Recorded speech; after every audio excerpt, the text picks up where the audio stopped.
mas aí é bom dia, o início da manhã. Eu tenho muito gosto em estar convosco, com vocês, de maneira mais familiar.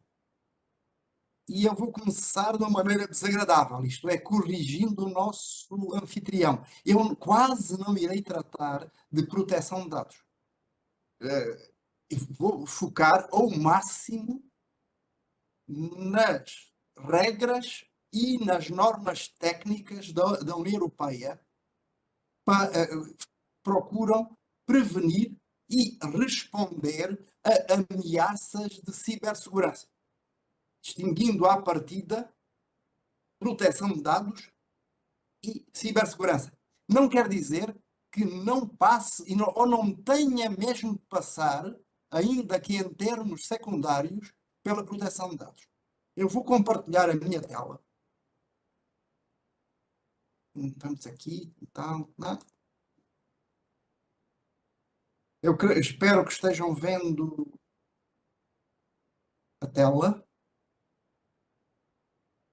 Sim, estão vendo a tela. Bom, como acabei de dizer, o nosso foco hoje, cibersegurança na aviação civil, tal como é regulada na União Europeia. Sendo este um evento multidisciplinar e, de certo modo, introdutório da matéria, eu coloquei como subtítulo Hortolano das Fontes. Antes da navegação aérea da aviação, nós tínhamos a navegação marítima. Na Idade Média e no início da Idade Moderna, havia mapas de navegação que se designavam por portolanos, porque iam mostrando os portos. Tinha o contorno da costa, indicava os baixios, indicavam as correntes a algumas cidades. Não tratavam do interior, só tratavam do que era estritamente necessário para os pilotos da navegação marítima no Mediterrâneo e no Atlântico. Ver conseguir.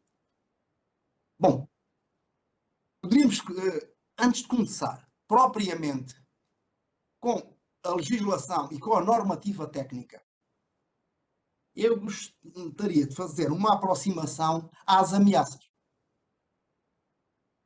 Com uma vantagem. Em março deste ano, duas instituições sobre as quais falaremos várias vezes durante os próximos minutos, a ENISA, manteve o acrónimo, que era a Agência Europeia para a Segurança das Redes e da Informação. Mas manteve o acrónimo, mas agora designa-se a Agência da União Europeia para a Cibersegurança. Em conjunto com a EASA, a Agência Europeia para a Segurança da Aviação, publicaram um relatório panorâmico sobre as ameaças de cibersegurança.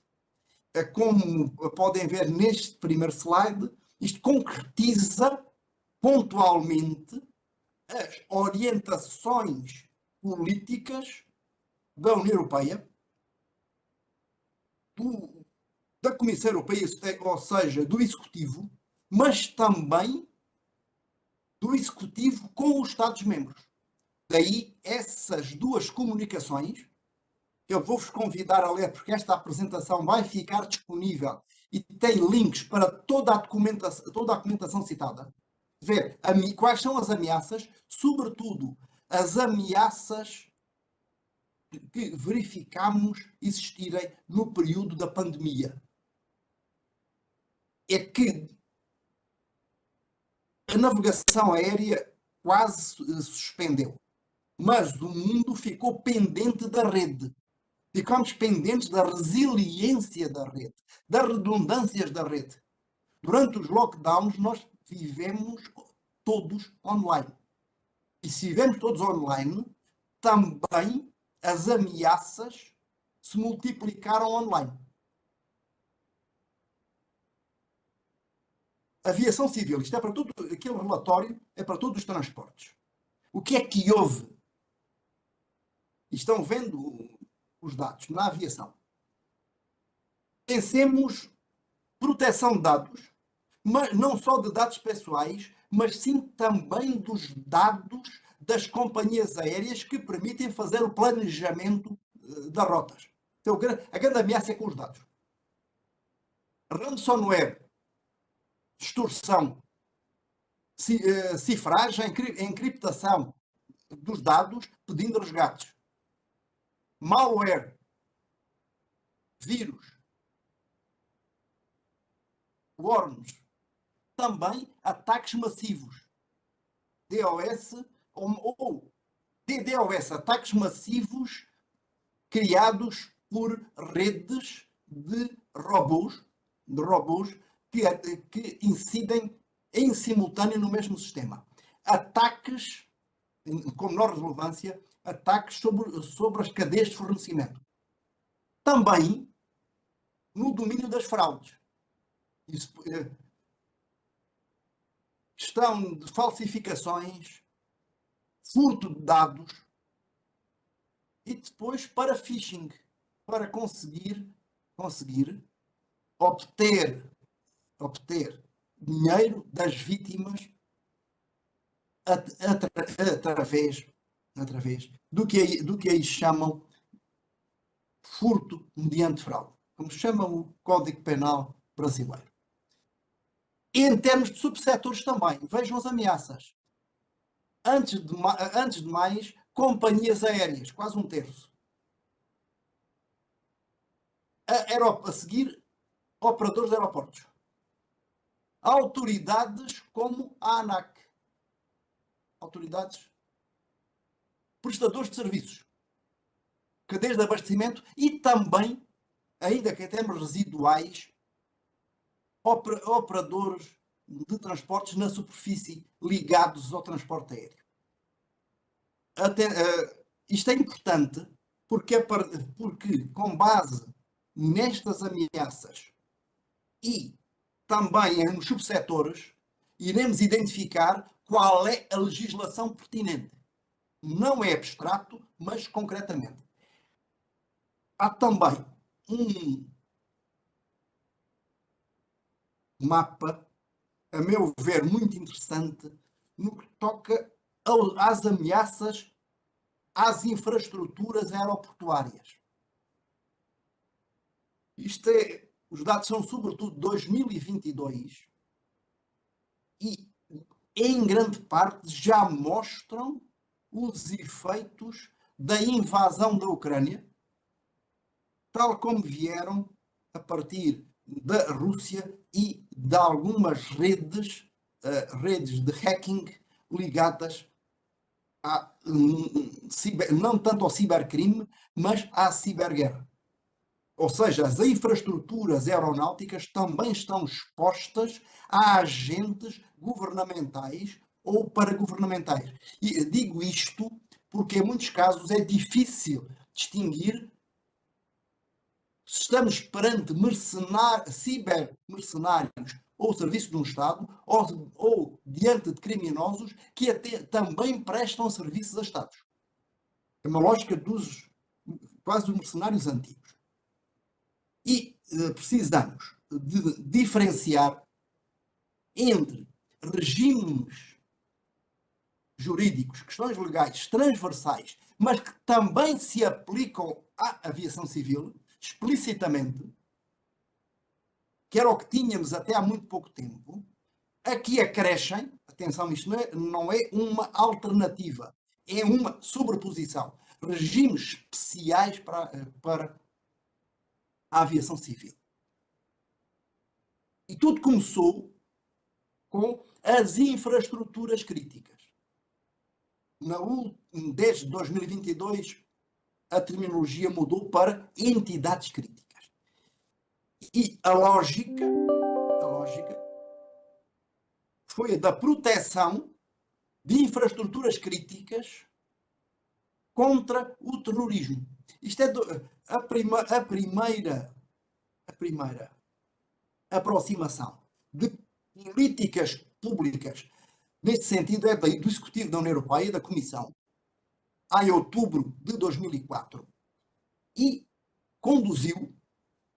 foi a elaboração de um programa europeu, até que conduziu uma diretiva em 2008.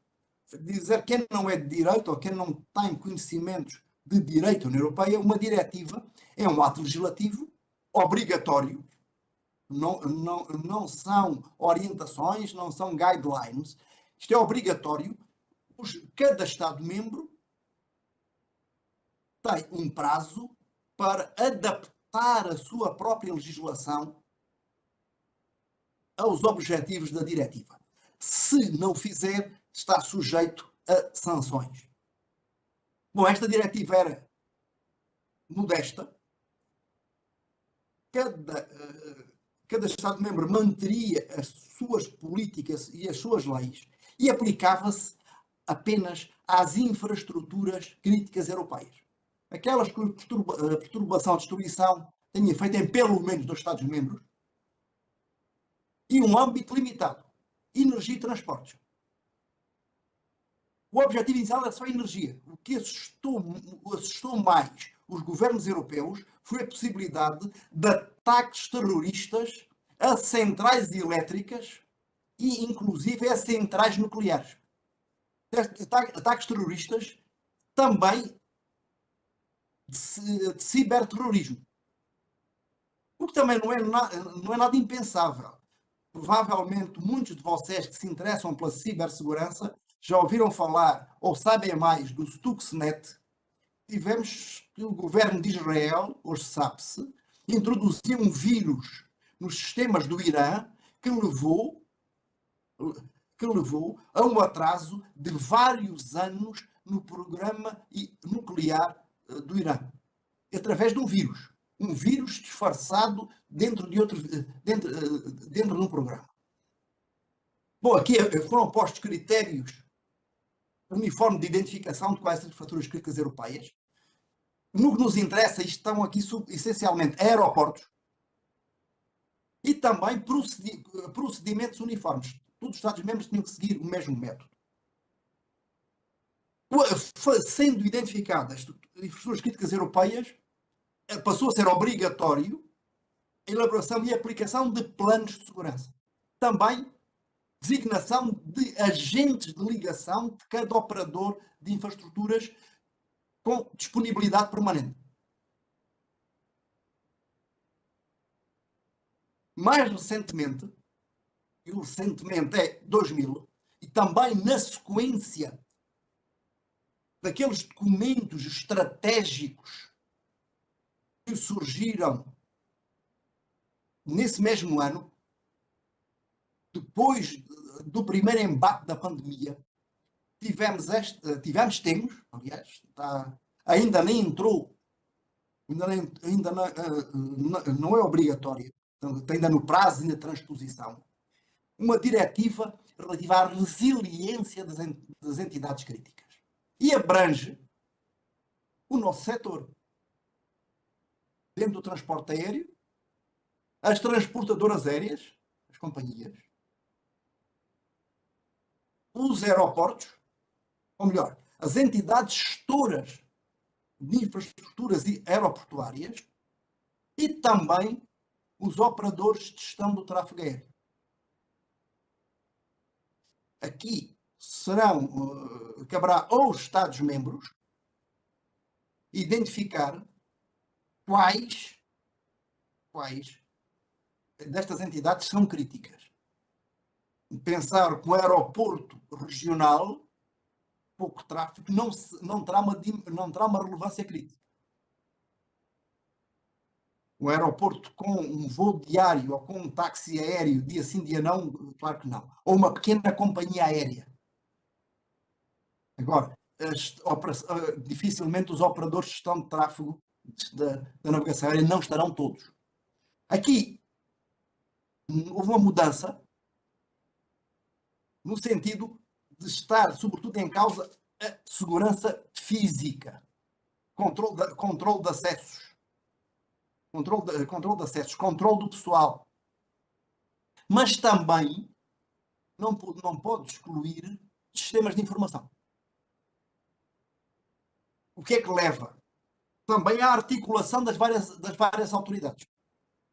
Não são colocados poderes exclusivos, mas sistemas ou mecanismos de cooperação. Mais uma vez, os Estados-membros têm que aprovar estratégias nacionais e avaliações periódicas sobre se este é assumidamente dinâmico, ver se as entidades se mantêm como críticas ou não, e ir avaliando e reavaliando os riscos. O que é que nós temos? O que é que temos para todas as entidades críticas? Um regime mais exigente face ao novo regime comum. E, passando ainda à frente, porque o objetivo aqui, e recordem os slides iniciais, é garantir a resiliência.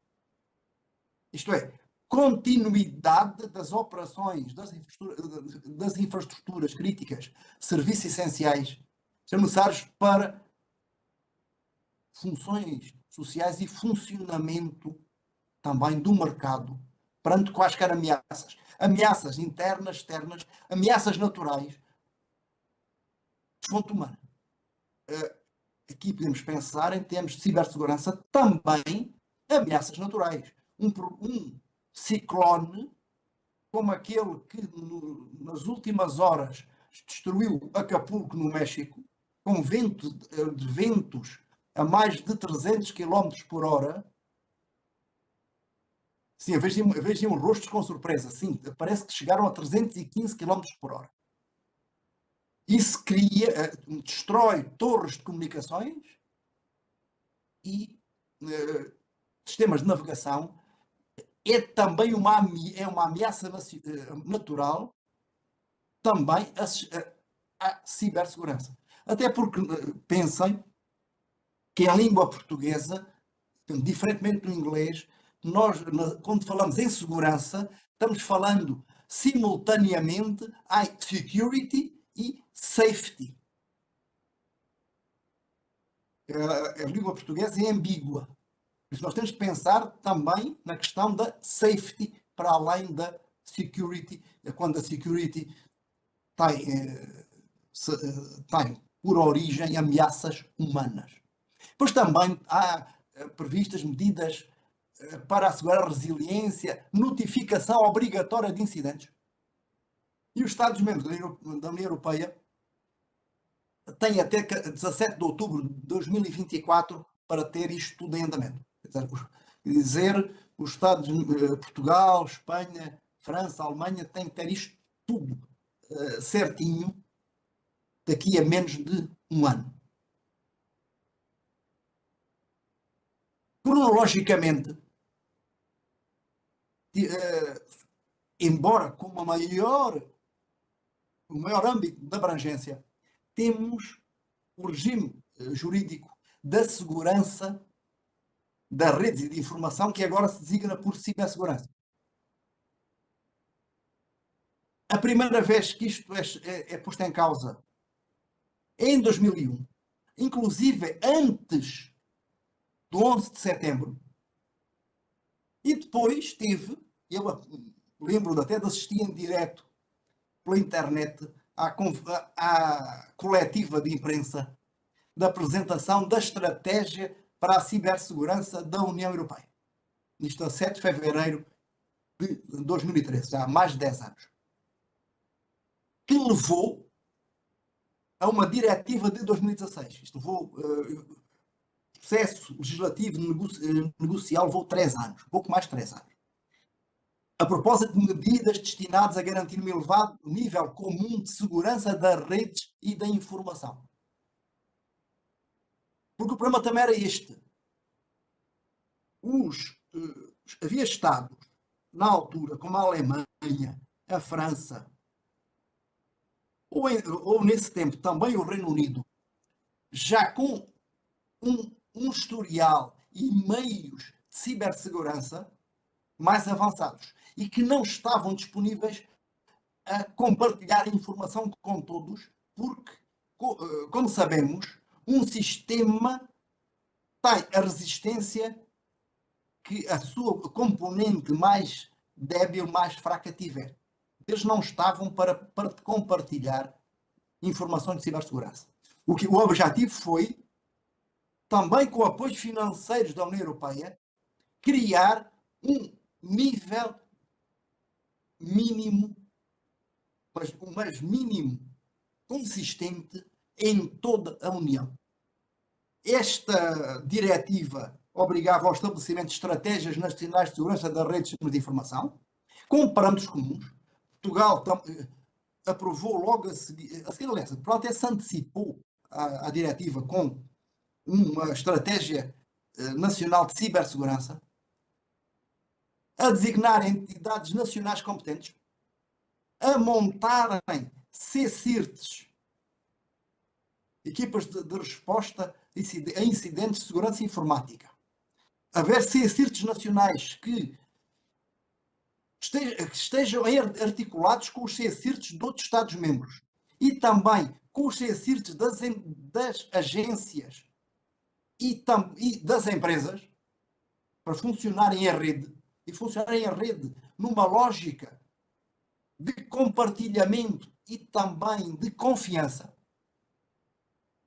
para haver respostas quase imediatas. Mas, quando vamos para regras, tanto de criação de normativas obrigatórias de cibersegurança, quanto de reporte de incidentes e reporte tanto obrigatório como facultativo de incidentes, surgem pela primeira vez aquelas entidades que vimos na segunda geração das infraestruturas críticas, entre os operadores de serviços essenciais, no transporte aéreo, transportadoras aéreas, entidades gestoras aeroportuárias e no controle de tráfego.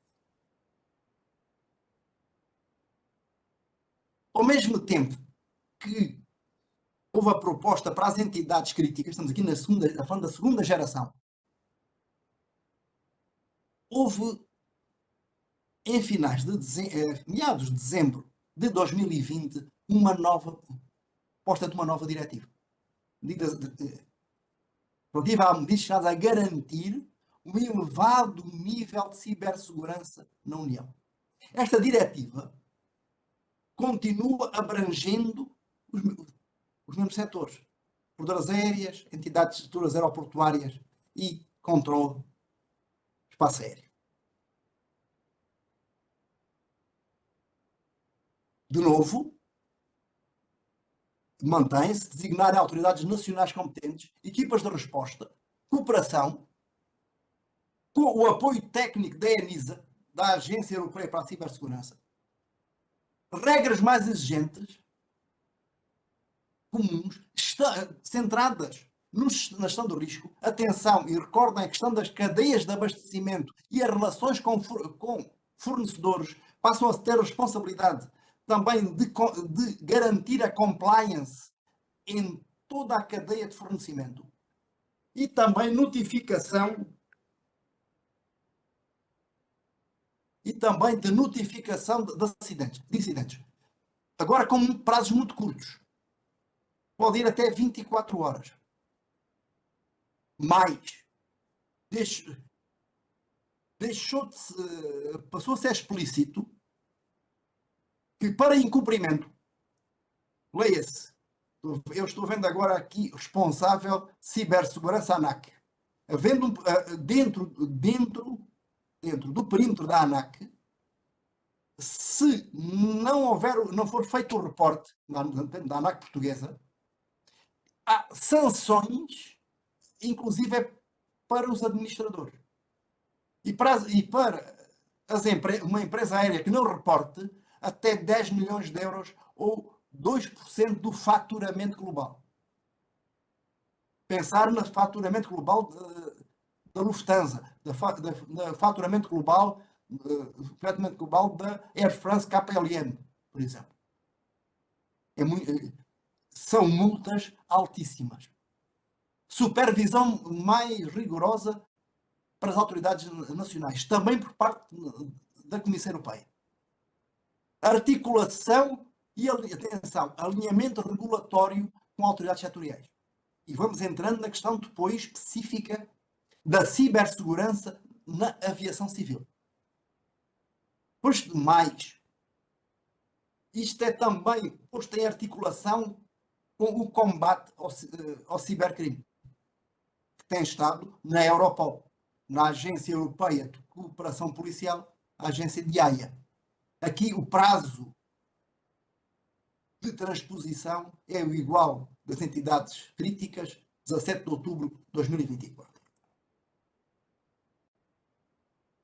A colega que falará a seguir vai falar no Brasil de proteção de dados da LGPD.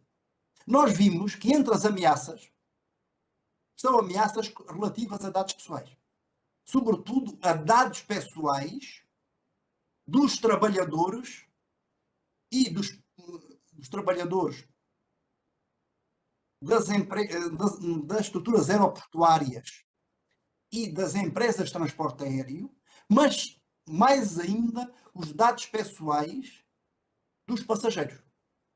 Ainda recentemente vazaram os dados pessoais e dos cartões de crédito dos clientes de uma companhia aérea europeia. Não vou mencionar o nome porque não precisam de mais danos reputacionais. Ora, na União Europeia, eu vou ser telegráfico, tenho muitas coisas escritas, publicadas no meu canal do YouTube, horas de vídeo sobre isto.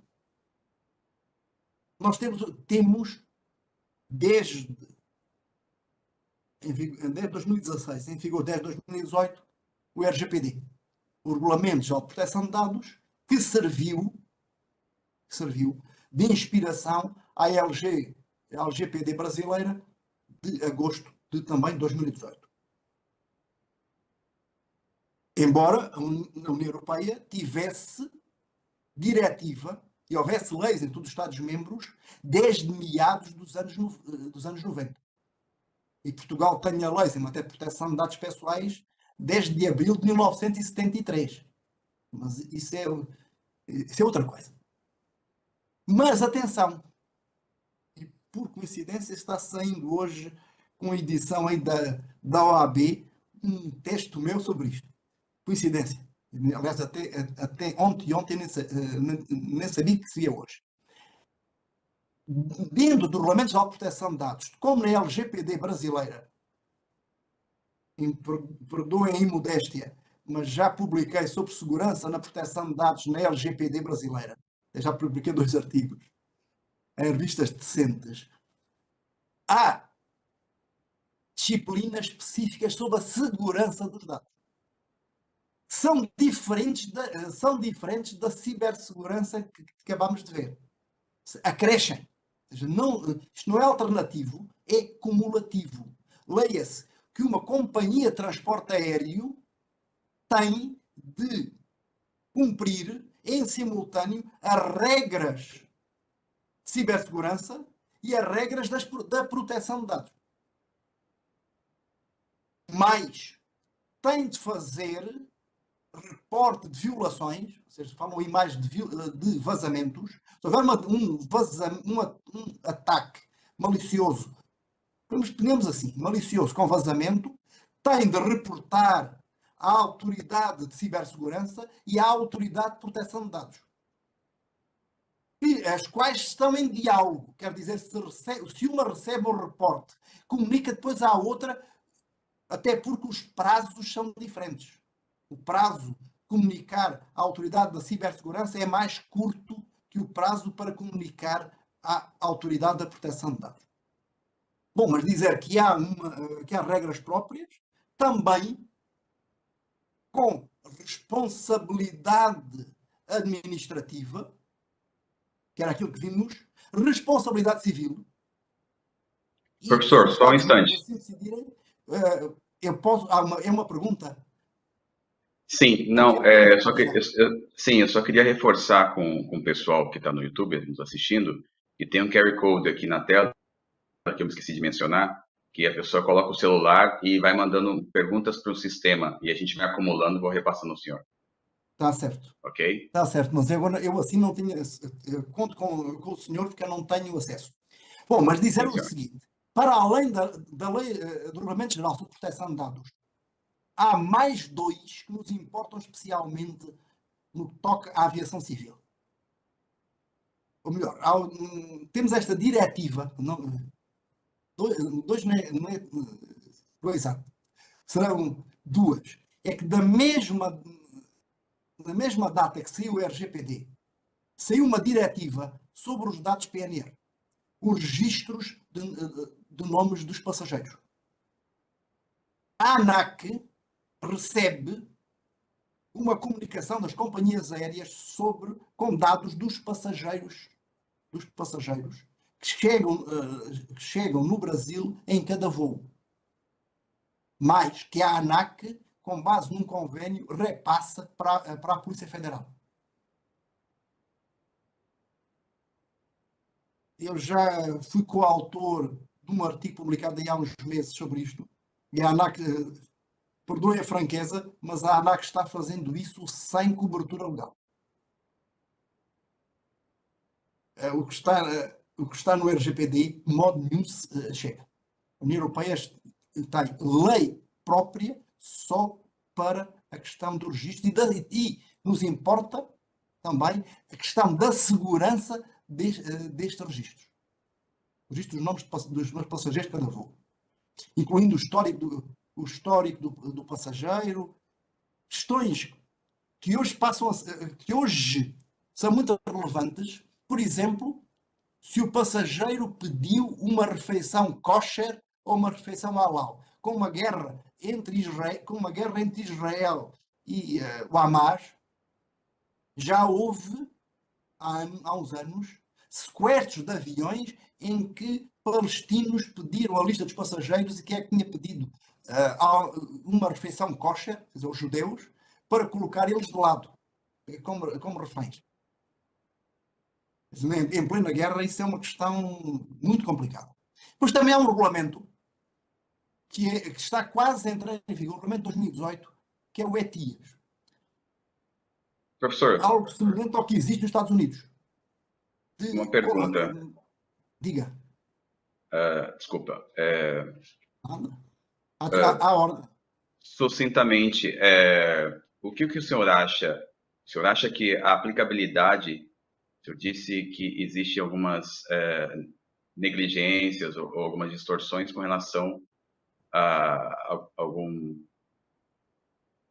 aplicação das leis para cibersegurança. O senhor acha que a aplicação das leis aqui no Brasil, elas têm que ter o mesmo critério dado dada a complexidade que existe na Europa, Bom, ou aqui no neste Brasil momento, a gente pode ter um critério um pouco mais leve, porque a pode, nossa avaliação de risco é bem menor. pode.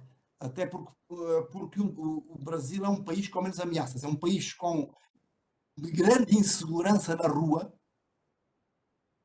sobretudo em alguns bairros, grande insegurança. Assim, basta pense que Portugal tem a população de Pernambuco ou do Paraná e tem, tem um centésimo do número de homicídios por ano. Ou seja, há 100 vezes mais homicídios no Paraná que em Portugal. É outro filme, perdão, Mas eu estou a pensar de estou me 90 referindo para à 1000. cibersegurança. Sim, mas A cibersegurança. não, mas dizer o seguinte, o Brasil está menos ameaçado em questões de cibersegurança. Mas eu creio que nem fará sentido avançar já para regras tão rigorosas porque as empresas, a administração precisam se ajustar. Aliás, eu estudei bastante, nunca é bastante, mas estudei muito, gastei muitas horas da minha vida também para comparar a questão da segurança dos dados e também do tratamento de dados em geral, entre o regulamento europeu e a lei brasileira. E a lei brasileira é como que uma versão desnatada. Tirar a gordura do leite, em parte.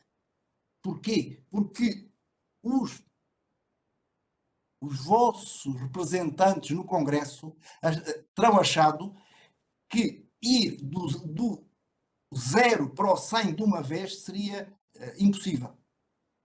Portanto, que a lei brasileira é um primeiro passo, que se compreende perfeitamente. Há alguns elementos da lei que eu sou muito crítico, nomeadamente na interconexão de bancos de dados, a administração pública, porque permite o profiling. Mas, bom, digamos assim, o equilíbrio entre os interesses dos controladores e os direitos dos titulares dos dados, para utilizar a terminologia brasileira, na União Europeia, esse equilíbrio vai mais no sentido dos direitos dos titulares dos dados. No Brasil, o equilíbrio foi feito mais atendendo aos interesses dos controladores. É uma opção política soberana. O Brasil é um país soberano há 201 anos, já passou 201 anos, por isso farão o melhor entender de acordo com os seus objetivos. Mas há uma coisa que podemos falar, é que eu tenho tido em mestrado, sempre nos últimos anos, estudantes brasileiros, é que é muito difícil cumprir ou não cumprir legislação brasileira sobre cibersegurança. Porquê? Não há quase nada de legislação sobre cibersegurança. Há a legislação da proteção de dados, mas a legislação da proteção de dados pessoais não é passível de ser aplicada por analogia fora da proteção de dados. Há estratégia, há até decreto, há políticas públicas de cibersegurança, ainda que muito genéricas, mas não há leis de cibersegurança. Que eu saiba, nem aéreas, nem gerais. Ou seja, não há. Não houve nem no governo da Dilma nos últimos anos, nem com o sucessor, nem com o sucessor seguinte, nem com o atual, continua não havendo lei. Pode ser um pouco duro em excesso. Temos a questão quase dizer que em matéria de cibersegurança existem boas práticas, existem questões de risco, designadamente podem levar à responsabilidade civil, havendo danos, mas regras não há. Mas pode até ser pior. Estão olhando para este slide. Temos aqui um regulamento de 2019, regulamento de cibersegurança. Certificações de cibersegurança dos processos e dos produtos. Mais, este regulamento, há uma proposta de 15 de setembro de 2022, no que se refere sobretudo à internet das coisas, aos equipamentos interconectados, de maior exigência na segurança. Porque neste momento, a circulação de dados entre sistemas informáticos automatizados é maior do que a circulação de dados entre humanos. No Brasil andaram ao contrário. Quer dizer, há 2 anos, o vosso Congresso, com o objetivo de promover o investimento, retirou a Anatel, outra agência, não estou falando da ANAC, estou falando da Anatel, nas telecomunicações, retirou os poderes de licenciar e fiscalizar os dispositivos de internet das coisas. Aí sim, o Brasil tinha lei, podia ser uma lei imperfeita, deixou de ter. Já, a Anatel não pode regulamentar a segurança nos dispositivos, não pode, porque foi tirado esses poderes pelo Congresso, na mesma lei que reduziu a tributação no que se refere à internet das coisas, a mesma lei federal retira à Anatel os poderes de licenciar, autorizar e fiscalizar. É bom também dizer que está por dias, temos a questão da inteligência artificial. Está por dias a negociação final sobre a segurança dos equipamentos que tenham sistemas de inteligência artificial. Da negociação entre os Estados-membros e o Parlamento Europeu. Mas, vamos mais. Professor, diga. Só um instante. A gente tem mais 15 minutos, mais ou menos, de palestra.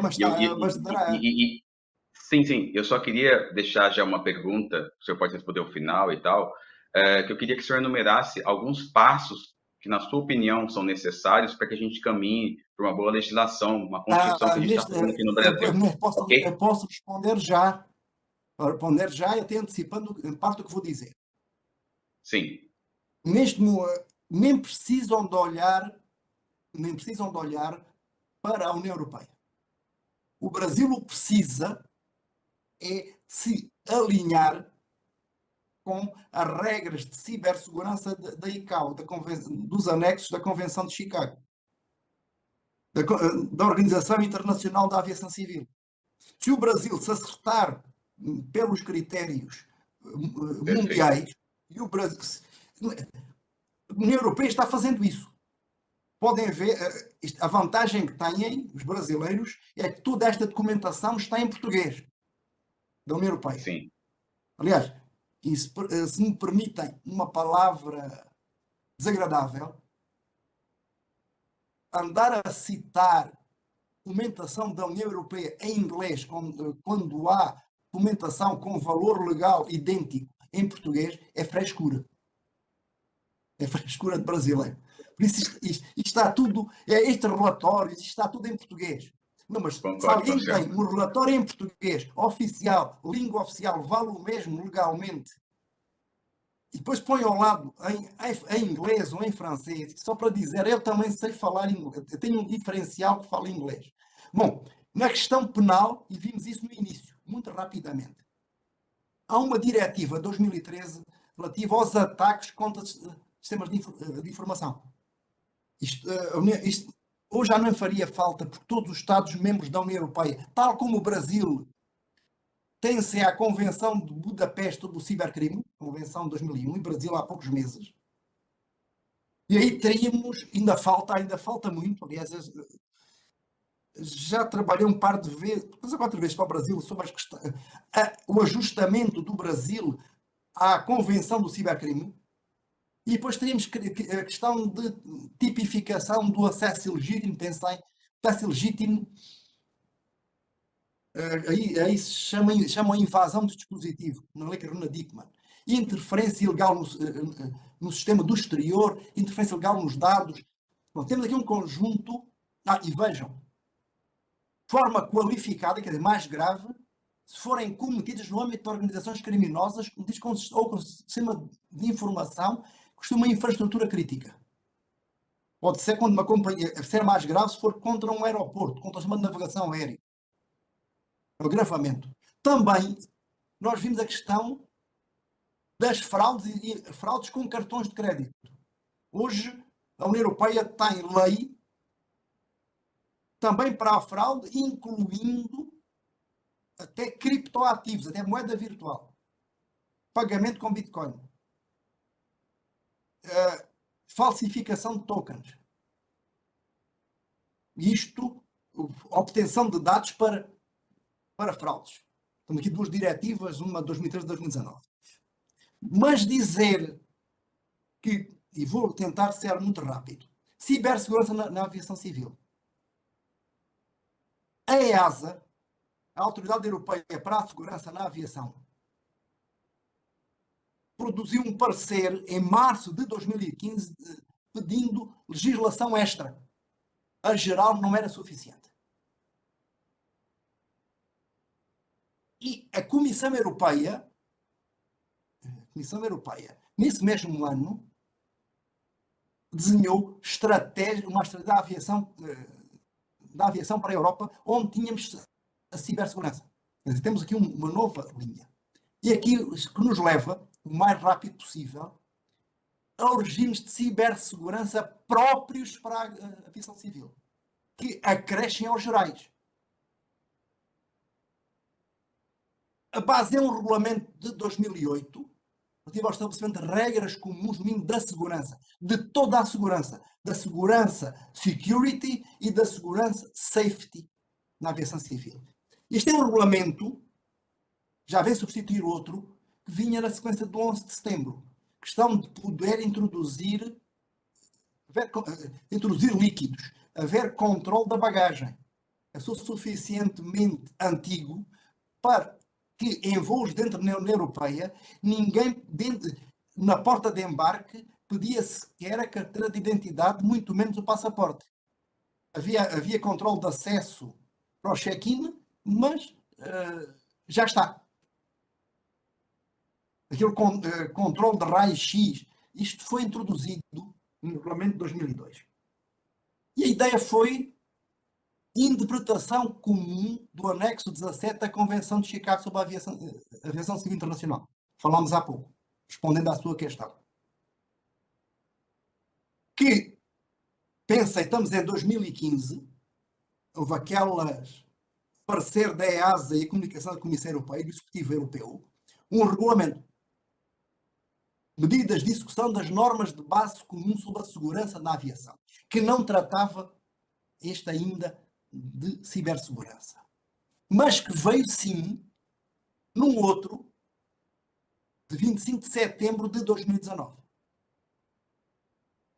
E também, vejam, o que é que faz? Vai receber a nona versão do anexo 17 da Convenção de Chicago, que é isto que o Brasil tinha que fazer, no mínimo.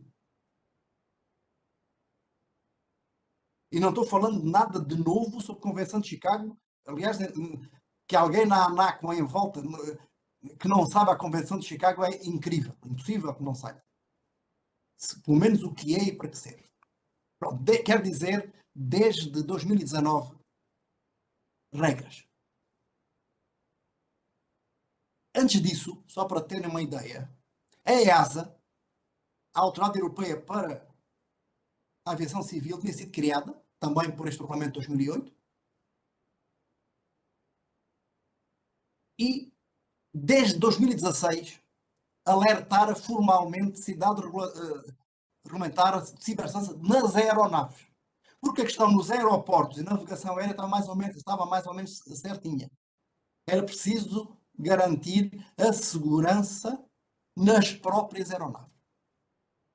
Este regulamento de execução de 2019, o que é que faz? É muito genérico. Diz que a Autoridade Competente Nacional deve estabelecer procedimentos para compartilhamento de ser adequado em tempo de informações pertinentes para assistir autoridades de ciências nacionais, portuários, operadoras aéreas, também na realização de avaliações de riscos de segurança. Assegurar, garantir que os operadores aeroportuários, dos aéreos e essas entidades identificam e protegem os seus sistemas e dados críticos, esta questão de informação e da comunicação, contra ciberataques. Ataques que possam afetar a segurança na aviação. E depois ainda há mais aspectos. Garantir inquéritos relativamente a quem assume responsabilidades em cibersegurança. Irem checar o passado daquela pessoa. Não só de competência técnica, mas ligação a organizações. Se tem um perfil limpo para poder assumir funções de direção na cibersegurança. E, ao mesmo tempo, avançar com a capacitação dos técnicos de cibersegurança nas companhias aéreas, nos operadores aeroportuários e no tráfego aéreo. E depois também obrigar esses operadores de e outras entidades a elaborarem planejamento de segurança, identificando vulnerabilidades e meios de superação das vulnerabilidades contra ciberataques. E mais, sistemas de resiliência para recuperar de ciberataques.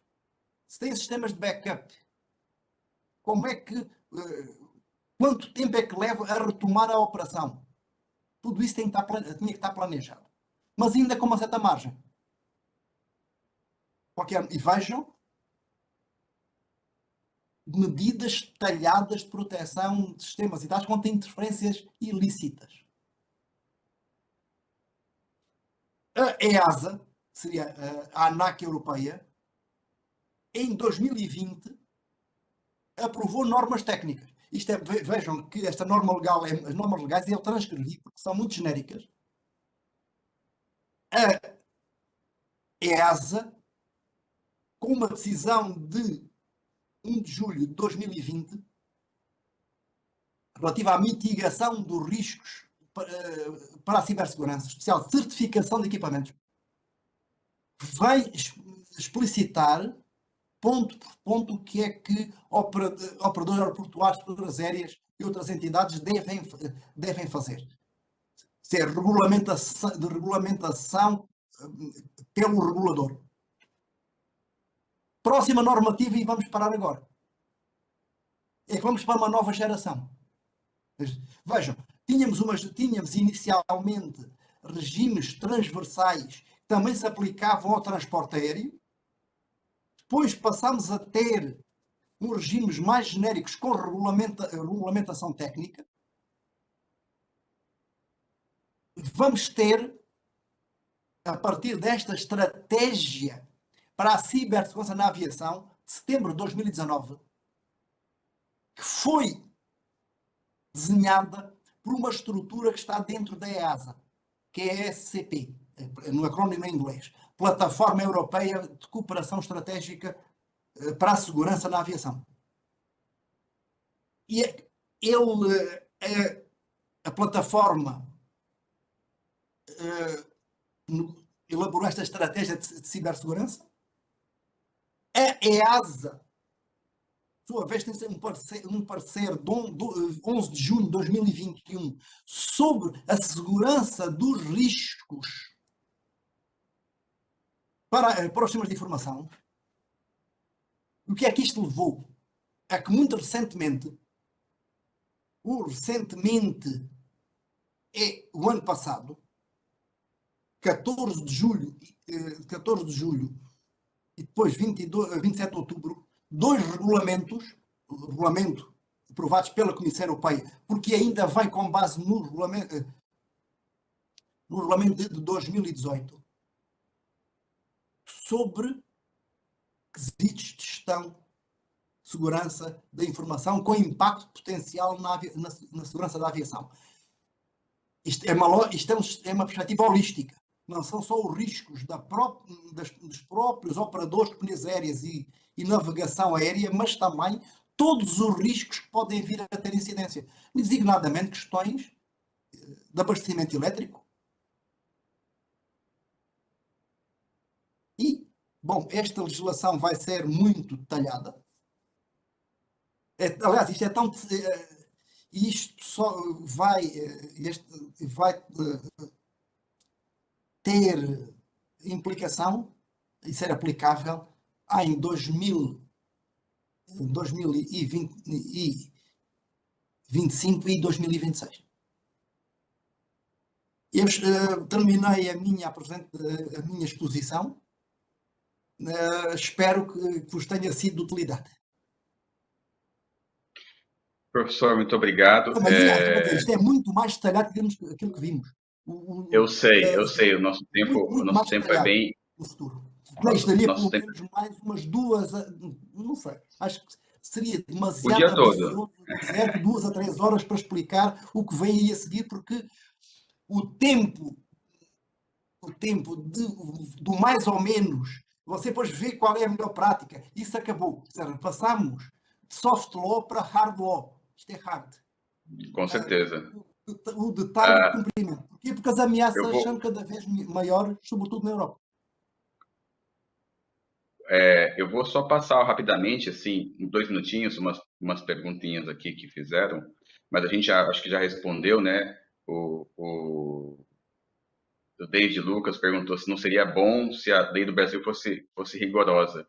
Eu acho que ele está. Aquela ponte que o senhor explicou sobre a cibersegurança não ter nada a ver com a lei de legislação de rua, que é uma coisa que não se aplica porque aqui a criticidade da avaliação de risco é muito menor do que na União Europeia, né, no Oriente Médio e nos Estados Unidos. Isso acho que o senhor já respondeu. O que Não, seriam. mas atenção, as Ah, companhias aéreas brasileiras que voam para a Europa ou para os Estados Unidos vão ter que aplicar as regras. se adaptar. Ora, Se adaptar. em finais de abril de 2018, ainda não havia não havia a LGPD. Aliás, nem se pensava que viesse a haver tão depressa. Eu estive em São Paulo e Santa Catarina. O que é que. Também falando de proteção de dados e de ransomware. O que é para eventos da OAB? O que é que me vem dizer? Que muitas empresas brasileiras terceirizadas para a Europa estavam sendo obrigadas contratualmente a aplicar as regras de segurança do Regulamento Europeu, proteção de dados. Sim. Porque Assim se como. não garantissem a compliance ao Regulamento Europeu, não tinham contrato.